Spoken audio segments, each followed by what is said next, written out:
여러분 안녕하세요. 찾아가는 새벽기도 시카고 예수사랑교회 조선영 목사입니다. 오늘도 변함없는 주님의 은혜와 평강이 저와 여러분의 삶의 종일 풍성하기를 기도합니다. 오늘 말씀은 베드로전서 1장 13절에서 19절까지 말씀입니다. 제가 읽어드리지요. 그러므로 여러분은 마음을 단단히 먹고 정신을 차려서 예수 그리스도께서 나타나실 때 여러분이 받을 은혜를 끝까지 바라고 있으십시오. 순종하는 자녀로서 여러분은 전에 모르고 쫓았던 욕망을 따라 살지 말고 여러분을 불러주신 그 거룩하신 분을 따라 모든 행실을 거룩하게 하십시오. 성경에 기록하기를 내가 거룩하니 너희도 거룩하여라 하였습니다. 그리고 사람을 겉모양으로 판단하지 않으시고 각 사람의 행위대로 심판하시는 분을 여러분이 아버지라고 부르고 있으니 여러분은 나그네 삶을 사는 동안 두려운 마음으로 살아가십시오. 여러분은 조상으로부터 물려받은 여러분의 헛된 생활 방식에서 해방되었습니다. 여러분도 아시지만 그것은 은이나 금과 같은 썩어질 것으로 된 것이 아니라 흠이 없고 티가 없는 어린 양의 피와 같은 그리스도의 귀한 피로 되었습니다. 아멘. 오늘부터는 베드로전서 말씀을 묵상하며 나눕니다. 먼저 베드로전서는 예수님의 제자 사도 베드로가 로마에서 박해를 피해 소아시아에 흩어진 성도들에게 실루아노를 통해 기록한 서신입니다. 로마 제국의 네로 황제에 의해서 시작된 이 박해 불길이 제국 전역으로 급속히 번져나가는 시점에서 기록된 서신이고요. 그래서 이 베드로전서 본문에는 고난이라는 단어가 무려 21번이나 나옵니다. 베드로는 고난 중에 있는 성도들을 위로하고 믿음의 승리를 이루게 하고자 이 서신을 기록한 것으로 보입니다. 영원하신 하나님 나라의 소망을 두고 특별히 주님의 그 재림을 기다리는 성도들의 마땅한 자세에 대해서 말하고 있어요. 이런 면에서 베드로전서는 소망의 서신 혹은 격려의 서신이라는 별명이 붙어 있습니다. 당시의 성도들은 핍박을 많이 받고 있었는데 베드로는 이들을 오히려 동정하지 않았습니다. 상황이 어려우니 형편이 어려운 것을 모두 이해하니 대강 타협하며 살아도 된다 이렇게 말하지 않고 오히려 그들에게 두신 하늘의 소망이 무엇인지에 대해 더욱 분명히 밝히고 있죠.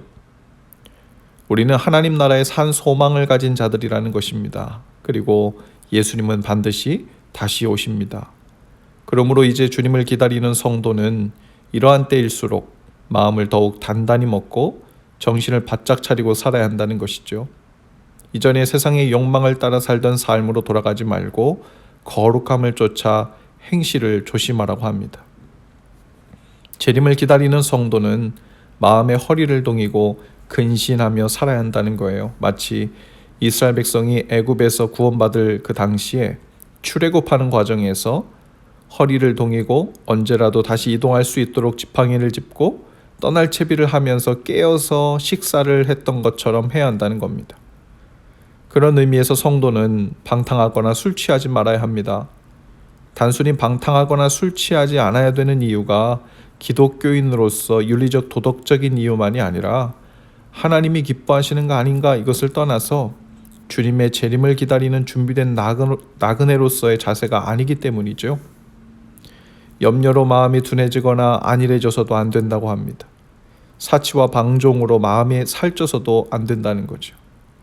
성경에서 우리가 아는 제사장 엘리라는 사람이 있죠. 성경은 이 엘리 제사장에 대해서 몸에 살이 쪘다고 표현합니다.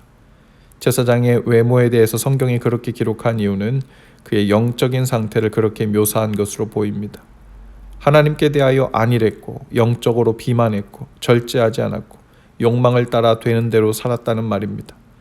그렇게 둔해지다 보니 아들들이 거룩한 성소에서 음란하고 죄를 지어도 별일 아니라는 듯 넘겨버린 것이죠.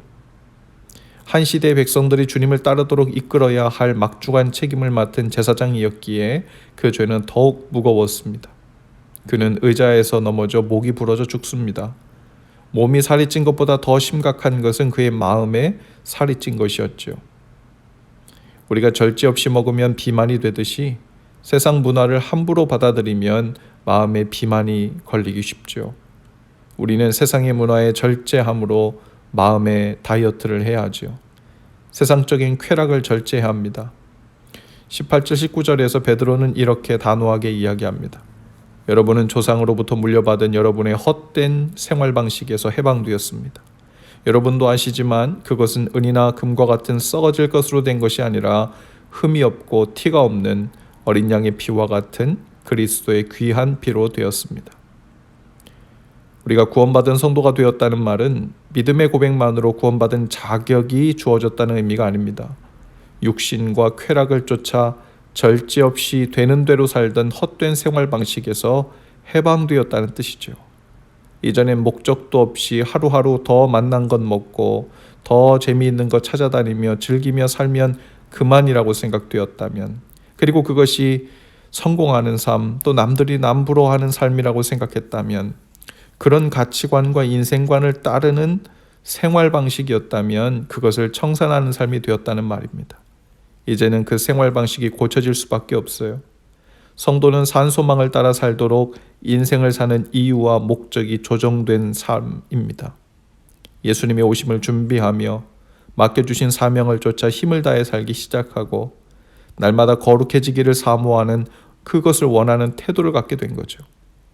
이 모든 일은 해도 되고 안 해도 되는 나 중심적인 생각에서 시작된 것이 아니라 흠없고 티 없는 그리스도의 귀한 보혈의 능력으로 되었다고 말합니다.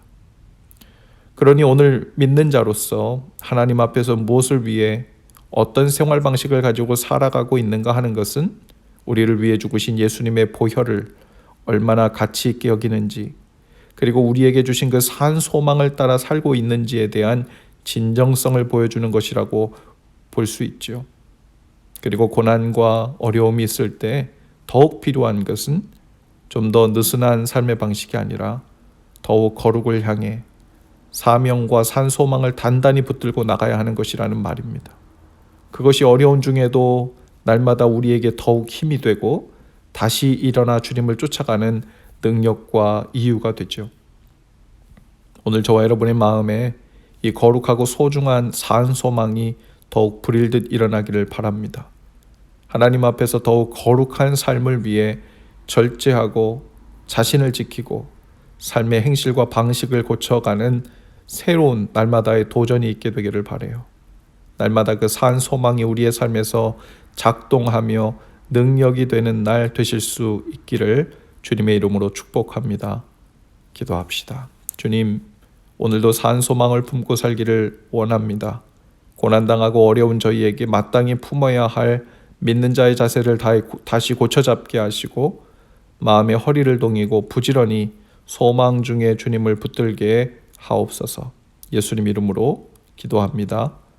아멘. 여러분, 오늘도 예수 사랑으로 화이팅입니다. 복된 5월의 첫날, 그리고 은혜 풍성한 주일 되시고 저는 월요일에 다시 찾아오겠습니다.